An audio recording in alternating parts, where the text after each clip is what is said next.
Assalamualaikum warahmatullahi wabarakatuh.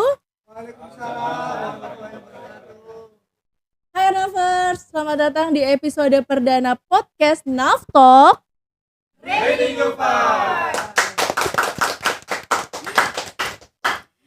Di mana pada kesempatan kali ini Airnav Indonesia Cabang Tarakan resmi nih meluncurkan ruang diskusi digital berupa podcast, yang mana podcast ini langsung diproduksi oleh rekan-rekan dari tim Tarakan Sky Media. Boleh dong tepuk tangannya.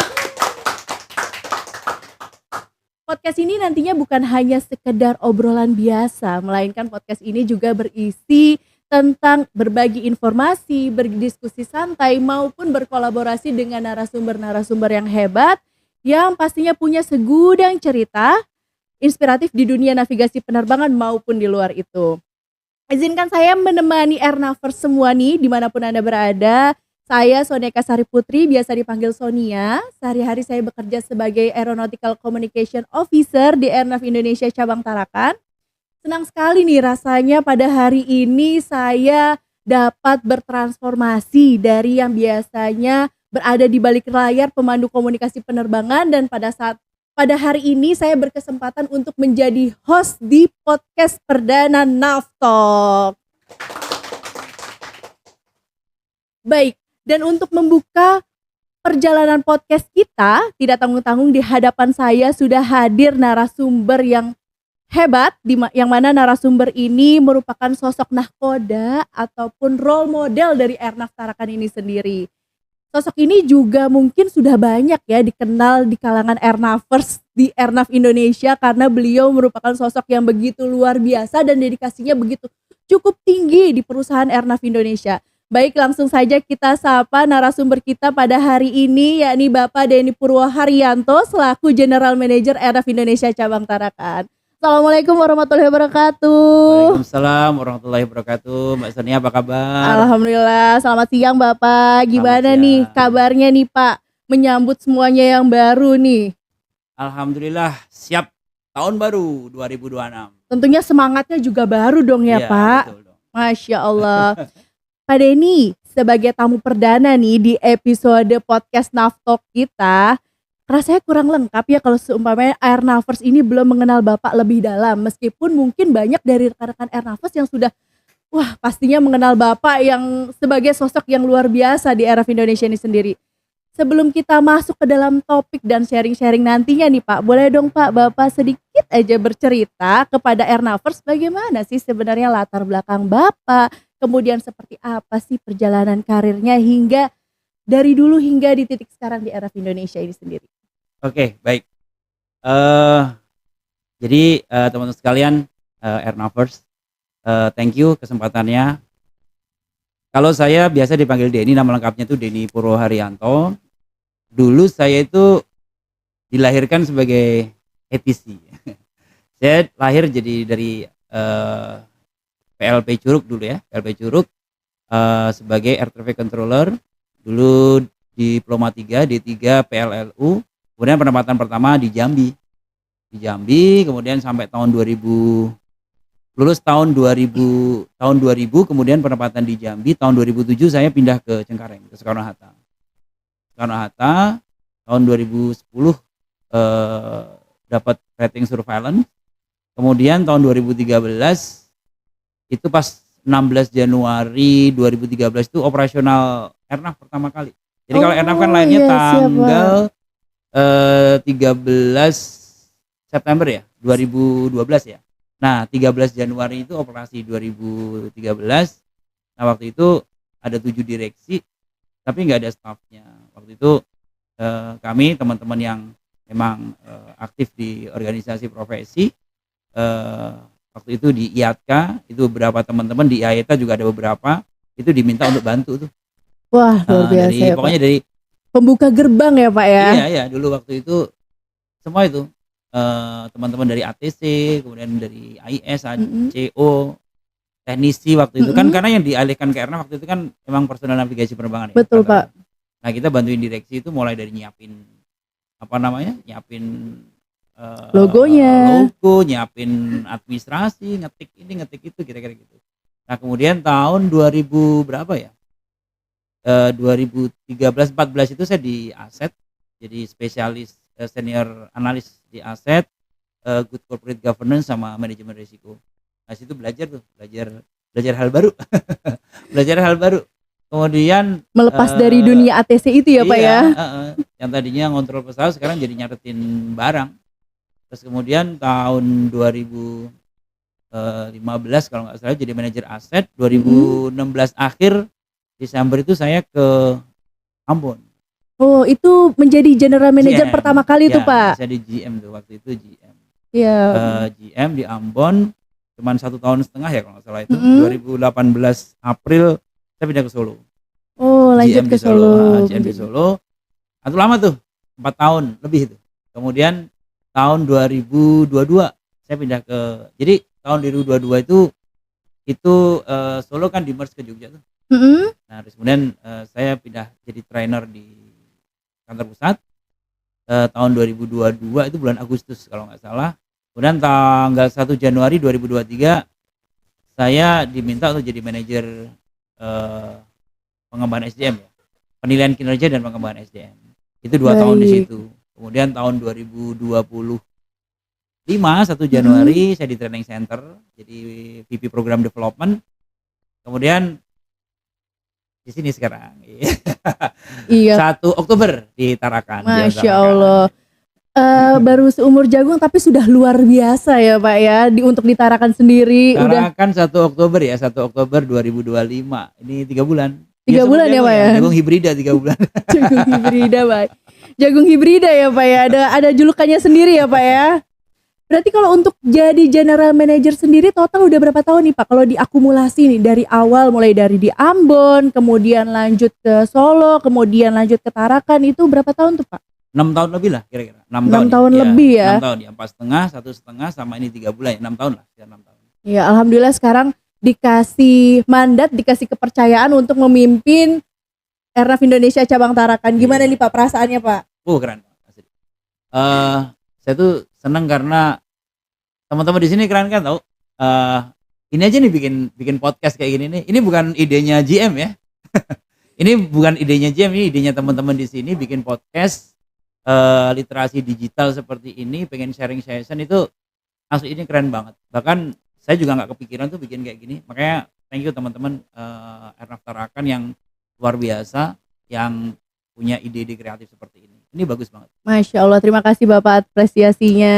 Mantap lah. Kira-kira boleh nggak nih Pak saya bertanya dari pengalaman Bapak yang sebelumnya kan menjadi general manager di Ambon, kemudian di Solo, kemudian sempat bergerak juga di kantor pusat. Kira-kira boleh nggak sih Pak Bapak menggambarkan karakteristik langit Kalimantan Utara yang mana kita ini kan berada di Kalimantan Utara ya Pak ya. Dari sudut pandang navigasi penerbangan, kira-kira apa sih yang membuatnya beda dan unik nih dibanding wilayah lain yang pernah Bapak kunjungi atau Bapak pimpin sebelumnya sebagai seorang general manager? Iya. Jadi kan sebenarnya langit Indonesia ini keren ya. Luas gitu ya, dari Sabang sampai Merauke, dari utara itu Miangas sampai Pulau Rote. Kan. Jadi saya dulu pertama kali waktu dinas di Jambi kan juga ngurusin operasional. Ruang udara di Jambi itu waktu itu hanya tower. Jadi unik banget. Waktu itu dengan kondisi yang lebih flat lah kira-kira begitu. Kemudian di Cengkareng itu dengan segala hiruk pikuk traffic yang Masya Allah ya, emang luar biasa padat ya Pak. Mungkin itu paling padat lah untuk traffic yang melintas di baik udara maupun take off landing karena di sana juga 2 runway kan. Betul Sekarang 3 runway. Kemudian di Ambon itu jadi bandaranya itu unik. Kita itu masuk itu nggak lurus, jadi agak miring dulu. Terus kemudian di sana ada 2 VOR. Jadi ada VOR untuk untuk menuju ke Ambon itu, kemudian ada satu lagi VOR untuk approach. Karena kalau misalkan kita menggunakan VOR yang untuk approach itu karena VOR-nya di atas gunung. Tapi kalau untuk untuk menuju ke Ambonnya itu kalau pakai VOR yang di bandara itu ketutupan gunung kira-kira gitu. Nah itu ada 2 VOR. Kemudian ILS juga kan biasanya ada middle marker, ada outer marker gitu, inner marker gitu. Nah ini kita harus pakai TDMI karena itu langsung dari laut. approach-nya itu langsung dari laut. Jadi kalau misalkan ke Ambon itu keren tuh approach-nya di laut. Nah itu keunikan. Terus kita punya banyak gunung di sana. Terus kemudian di Di Solo. oh Nah iya, Solo lanjut ke itu Solo ya, Pak? seru karena di situ bandara dia lanut. Jadi bandara dikerjasamakan atau bandara kalau dulu bahasanya enclave sipil ya. Mhm. Nah tapi kan ini lanut yang dikerjasamakan dengan bandara. Nah maka di situ authority-nya ada di Komandan Lanut. Nah itu juga unik karena Lanut itu adalah sekolahnya penerbang. Oh, Sekolah penerbang baik. TNI AU. Maka itu ngurusin NAC-nya, kemudian kita mau membuat improvement terkait dengan slot itu Slot time, betul. agak seru lah di situ. Ada challenge di situ. Ada kolaborasinya ya, Iya, Pak, ya? kolaborasi. Nah, kemudian pindah ke Tarakan ini seru lagi nih. Tarakan Gimana tuh, Pak? itu jadi kalau di tempat yang lain itu kita punya assessment unit, kita punya dengan ruang udara yang lain. Nah, kalau ini Berbatasan mungkin ya, berbatasan Pak? dengan negara lain Betul. gitu. Nah, makanya kan negara lain tuh pasti dia punya regulasi. Mhm. Tidak hanya sekedar regulasi dari pengelolaan navigasi penerbangannya, tapi juga di situ ada ketahanan, kan ada pertahanan udara dan seterusnya. Maka ini yang ya ini komunikasi, koordinasi yang ini yang memang menjadi satu keunikan gitu. Kira-kira begitu. Betul sekali.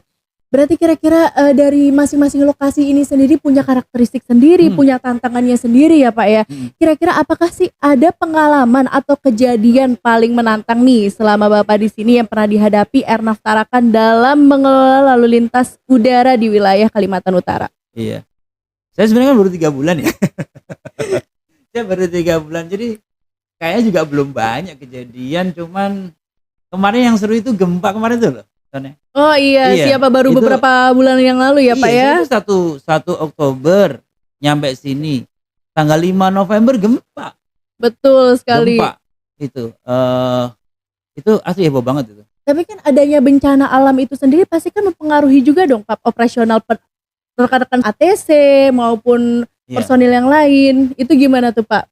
jadi memang pas gempa kemarin kan seru banget ya karena begitu gempa itu be Rekan-rekan ATC turun iya, ya, Pak, ya dari itu? gempa kemarin itu gak gede sih 4, Mhm, sekian lah, mhm. tapi getarannya itu kan emang Lumayan ya berasa ya, Pak, lumayan ya? berasa itu. Jadi akhirnya eee, kan teman-teman juga harus menyelamatkan diri kan. Kita Betul, ya contingency plan-nya. untuk menyelamatkan teman-teman juga kan secara personal itu. Terus akhirnya kan kemarin kita nyiapin tuh, ya teman-teman teknik itu dengan dengan dipede-pedekan ya, Mhm, diberani-beraniin ngambil detail di tower. Kemudian ATC-nya itu kan kita tangga itu kan kecil ya. iya betul Itu banget, bisa Pak. lari tuh dari atas sampai ke bawah itu hanya hitungan detik gitu. Luar biasa memang rekan-rekan Cewek lagi, operasional. keren. Lah itu yang itu. Kemudian udah akhirnya kita gelar kan di sini pakai detail, kemudian teman-teman dari teknik juga nyiapin alatnya, kita buat Mhm, extension untuk kabel dan seterusnya. Terus kita mhm, mhm. koordinasi dengan bandara karena kita nggak bisa ngelihat apron, akhirnya pakai pakai apa sih, AMC ya, Iya betul, Pak. pakai apa sih, follow me car itu. Nah itu seru lah, cuman teman-teman kan keren semua ya. Jadi mereka tuh kayak sudah, oke melakukan ini, melakukan ini, melakukan itu sudah kayak, apa ya, udah kayak terlatih, udah tahulah apa yang dikerjakan itu. Betul Ya sekali. kita alhamdulillah kita punya SOP yang cukup bagus ya. Luar biasa Iya, memang dari rekan-rekan operasional yang bertugas pada saat itu ya, Pak, ya? asli, heeh, keren. Oke, Pak, kalau tadi nih tantangannya yang Bapak bilang itu kan mungkin dari seperti tadi bencana alam, adanya Mmm, gempa bumi. Nah, Bapak juga sudah menjelaskan bahwa salah satu karakteristik yang unik nih dalam tanda kutip di Kalimantan Utara ini karena hubungannya tadi, Pak, sama adjacent unit, yang mhm mana mhm, adjacent unit kita nih contoh kayak Nunukan, Longbawan itu kan iya. berbatasan langsung nih, Pak, dengan negara tetangga. Kira-kira nih, Pak, sebagai wilayah yang berbatasan langsung tersebut, tantangan apa sih yang paling signifikan dalam pengelolaan ruang udara di Kalimantan Utara? Iya jadi, eee, menariknya itu Tarakan ini kan kita nggak hanya ngurusin Bandara Juanda Tarakan ya, Betul. tapi di situ ada AFIS Longbawan, Long Ampung itu tepatnya di hutan, Iya di betul tengah sekali, hutan. Pak. Kemudian Nunukan itu di perbatasan.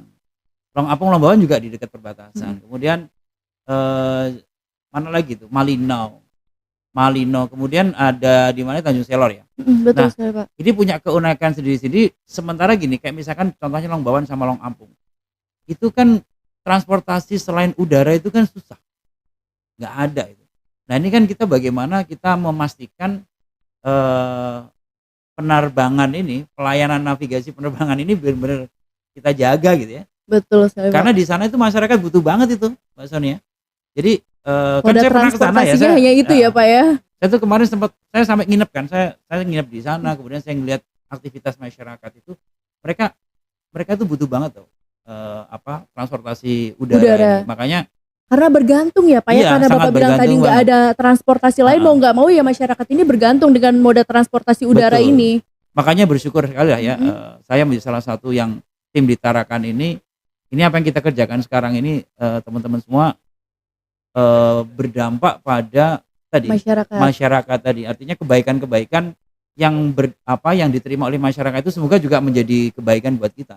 Amin. Makanya itu keren banget. Bisa Nah, menjadi amal jariah ya, rekan-rekan semua ya, Pak, ya? iya, emang apa sih yang mau kita kumpulin kan, Siap, kalau betul, bukan Pak. amal soleh itu. Baik, Pak, kalau tadi nih, adanya keberadaan airnav di wilayah perbatasan itu kan berdampak sendiri nih bagi masyarakat sekitar, yang mana kondisi-kondisi tersebut memang masyarakat bergantung karena memang moda transportasinya hanya satu, yaitu pesawat udara. Iya.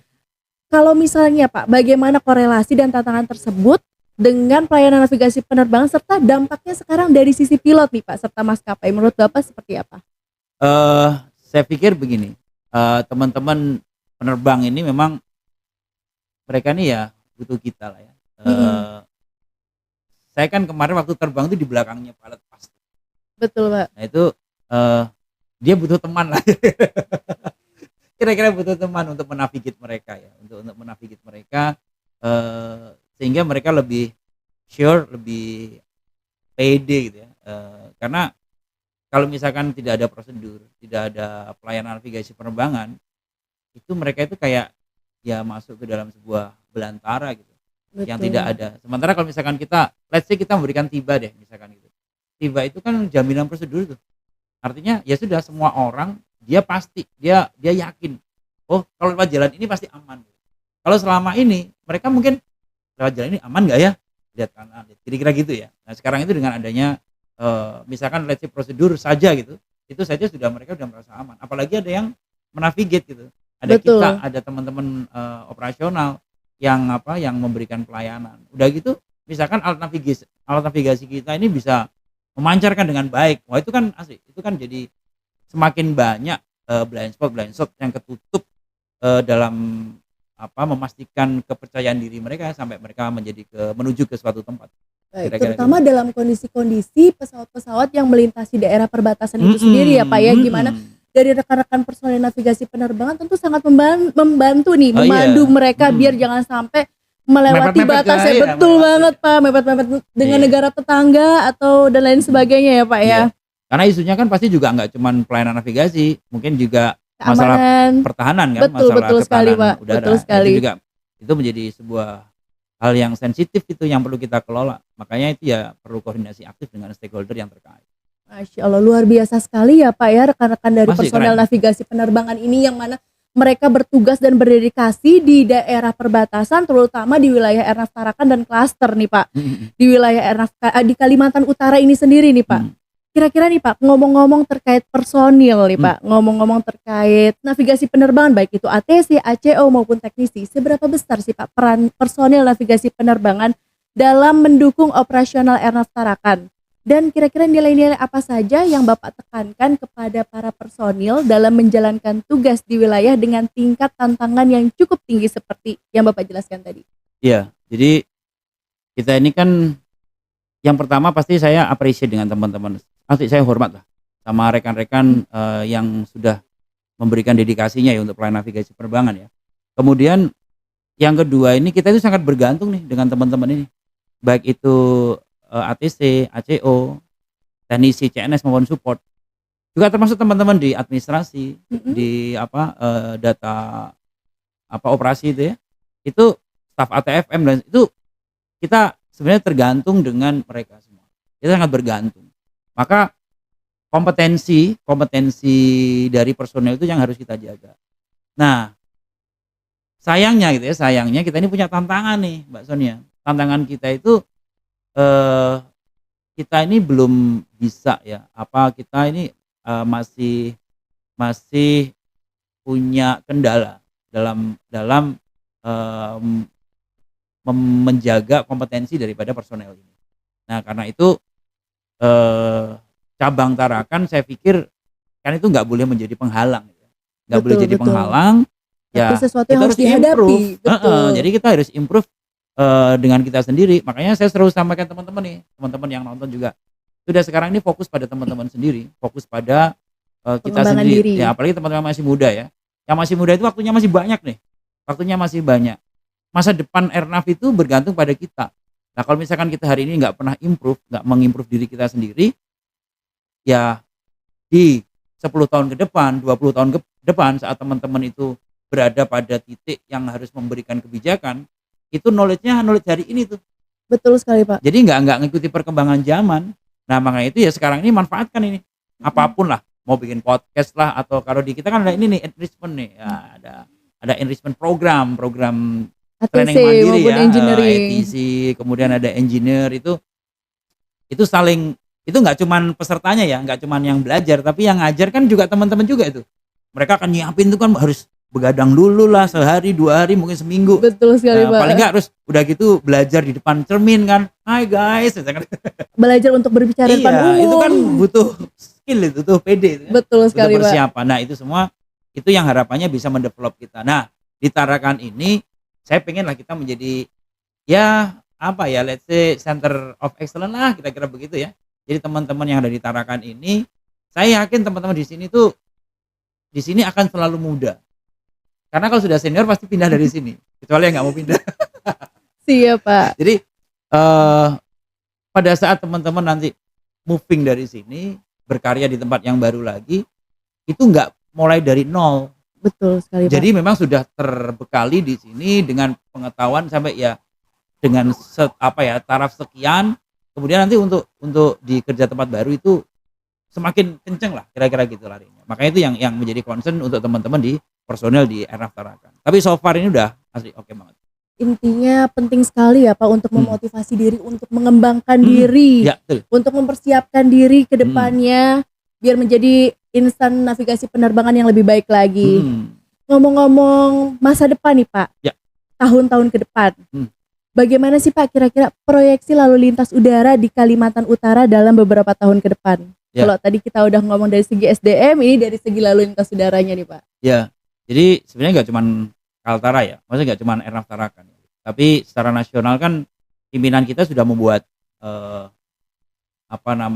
membuat kebijakan lah masa depan, roadmap atau goal ya ke depan. Itu untuk membuat pelayanan navigasi penerbangan itu semakin keren lah, semakin kece. Nah, termasuk di Tarakan tuh. Makanya teman-teman di Tarakan itu ready ya. Kita itu nanti insya Allah dalam waktu yang tidak terlalu lama, ini akan meningkatkan pelayanan. Jadi pelayanan di Airnav Tarakan atau khususnya di Bandara Juanda Tarakan ini atau di TMA di Tarakan ini akan ditingkatkan pelayanannya. Yang saat ini masih prosedural, itu nanti akan menjadi surveillance. Nah, Baik, Pak. surveillance artinya teman-teman ini nanti akan dibutuhkan orang-orang yang memiliki kemampuan yang semakin oke. Meskipun nanti pelayanan itu dilakukan di Balikpapan misalnya, itu tidak ada masalah. Tapi yang jelas pelayanan di Tarakan ini akan semakin meningkat. Itu kalau di Balikpapan kan masalah pelayanan saja. Nah, itu nanti teman-teman harus ready karena Airnav butuh rekan-rekan semua untuk menjadikan Tarakan ini semakin prima lah dalam pelayanan navigasi. Betul. Kira-kira, Pak, kalau misalnya dari cerita Bapak tadi, kesiapannya Tarakan ini sendiri gimana nih, Pak, untuk menghadapi proyeksi tersebut nih, Pak? Kayaknya kita paling siap lah ya. Wah, luar biasa. Tepuk tangan dong. Gimana rekan-rekan semua? Paling siap dari segi manapun ya, Pak, Kita ya? kayaknya ready banget lah. Kemarin saya juga kan saya sempat dipanggil GM kan dipanggil ke kantor pusat itu. Kita diminta nih, oke para GM nanti ini ya menyiapkan teman-temannya untuk menghadapi transformasi yang sedang kita lalui.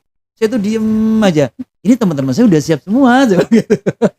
Ini teman-teman di Tarakan udah ready banget. Ini vibe-nya udah vibe transform gitu loh. Jadi saya sekarang ini makanya kalau misalkan ini podcast nih. Podcast ini kita luncurkan di awal 2026 kan. Betul sekali, Sementara Pak. kita eranya era transformasi. Kan sebenarnya ada pilihan kita nggak ngapa-ngapain.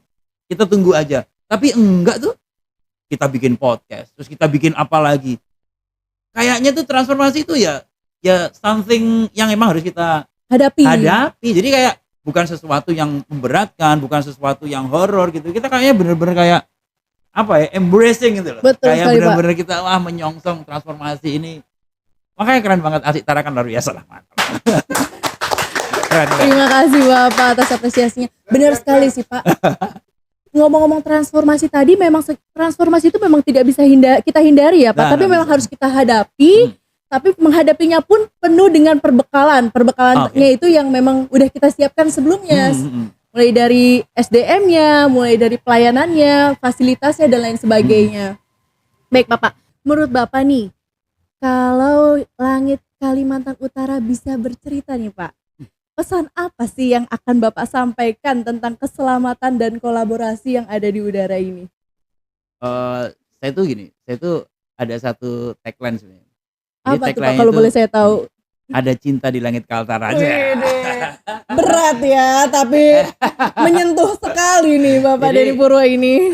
Jadi gini, kita ini kan sebenarnya memberikan pelayanan itu tidak hanya dengan prosedur, tapi juga dengan hati. Berdedikasi tinggi ya betul. Pak ya. Saya tuh lihat tuh teman-teman misalkan memberikan pelayanan ya di APP, kemudian di Tower, terus teman-teman di Avis kemarin waktu saya lihat itu mereka itu kayak apa namanya, yang di handle itu, yang dilayani itu bukan kayak orang lain, jadi kayak bener-bener sahabatnya gitu. Seperti keluarga ya Pak ya. Iya, jadi bukan handle by heart gitu, jadi not only by hand tapi juga dengan ini, not only by voice gitu, tapi juga dengan hati. Jadi teman-teman itu bener-bener kayak kita ini dong, kita berikan pelayanan yang baik. Nah itu makna dari cinta yang tadi saya sampaikan. Jadi kita itu benar-benar melayani itu dengan cinta. Makanya itu buat teman-teman atau pengguna jasa ya, kalau misalkan nonton sini, itu di Kaltara ini, di Langit Kaltara ada cinta dari Airnav Indonesia. Luar biasa, boleh dong tepuk tangannya nih buat narasumber kita yang begitu luar biasa pada hari ini. Wah, luar biasa sekali ya Airnavers. Tapi tidak terasa nih Bapak, kayaknya kita sudah berada di penghujung obrolan pada hari ini. Iya. Mungkin saking serunya ya Pak ya. Boleh nanti kita atur schedule lagi ya Pak ya. Yang terusnya. Baik Bapak. Mungkin dari diskusi tadi bersama Bapak Denny Purwo Haryanto, kita jadi belajar banyak nih bahwa menjaga langit Kalimantan Utara ini bukan sekedar tugas biasa, melainkan sebuah dedikasi tinggi dari rekan-rekan profesional dari personel navigasi penerbangan. Tadi Pak Denny juga sempat menekankan nih betapa uniknya karakteristik langit Kalimantan Utara, tantangan navigasi di wilayah perbatasan, serta pentingnya profesionalisme sumber daya manusia dalam menjaga keselamatan penerbangan. Betul begitu Bapak? Betul. Ya baik. Terima kasih banyak Bapak Denny Purwo Haryanto atas waktunya, atas ilmunya, atas sharingnya pada siang hari ini. Semoga dari obrolan kita tadi dapat menginspirasi Airnavers semua dimanapun berada dan menambah pengetahuan baru. Dan untuk Airnavers, terima kasih banyak atas waktunya sudah mendengarkan podcast perdana Navtalk Review Vibe. Yang mana podcast ini merupakan hasil produksi dari rekan-rekan tim Tarakan Sky Media, dan juga podcast ini diharapkan dapat bermanfaat bagi para Airnavers dimanapun berada. Dan jangan sampai ketinggalan podcast seru lainnya dari kami. Pastikan kalian terus dukung kami dengan cara like, comment, follow, dan subscribe. Dan juga jangan lupa untuk membagikan podcast spesial pada hari ini kepada rekan-rekan semua. Saya Soneka Sari Putri. Akhir kata, sampai jumpa di episode berikutnya. Wassalamualaikum warahmatullahi wabarakatuh. Terima kasih.